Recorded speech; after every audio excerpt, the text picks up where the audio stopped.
महाराष्ट्रात आज 23 फेब्रुवारी रोजी काही जिल्ह्यांमध्ये विजांसह पावसाचा अंदाज आहे. नमस्कार, मी किरण वाघमोडे, एमटेक ॲग्रिकल्चरल इंजिनियर साताऱ्याचा आहे. मी पाहूयात आज कुठे पाऊस होईल. तर बंगालच्या उपसात कमी दाबाचं क्षेत्र आहे, पण हे सिस्टीम महाराष्ट्रापासून दूर जाते. पण यामुळे जे काही पूर्वेकडचे वारे येत आहेत आणि इकडे पश्चिमेकडचे वारे सुद्धा राज्यात येत आहेत.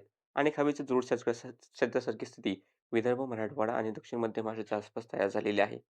याबद्दल आपण आधीही अंदाज दिला होता, की 23 तारखेच्या आसपास पाऊस होईल. त्या अगोदर सुद्धा स्थानिक पातळीवर ढगफुटी होऊन पाऊस होईल असा अंदाज होता.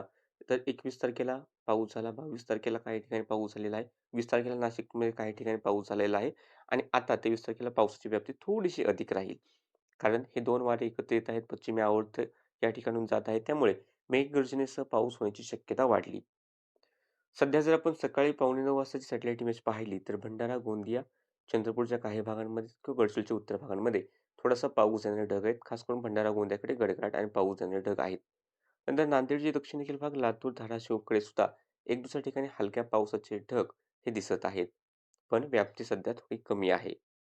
इतर ठिकाणी ढगाळ वातावरण असलं तरी पाऊस देणारे ढग इतर ठिकाणी सध्या दिसत नाहीत. थोडेसे जतचा जो अतिपूर्वेकडील भाग आहे त्या ठिकाणी थोडासा एक हलका पावसाचा ढग आहे, पण तो पुढे निघून जाईल.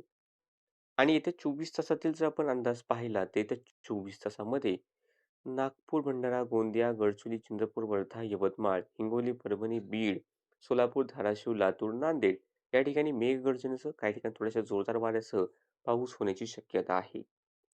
गारपीटीचा धोका सध्या कमी वाटतोय, ते सुद्धा लक्ष असू द्या. 5% किंवा 10% म्हणा. थोडी शक्यता जर का पश्चिमी वातावरणामुळे बनली तर सावध राहा.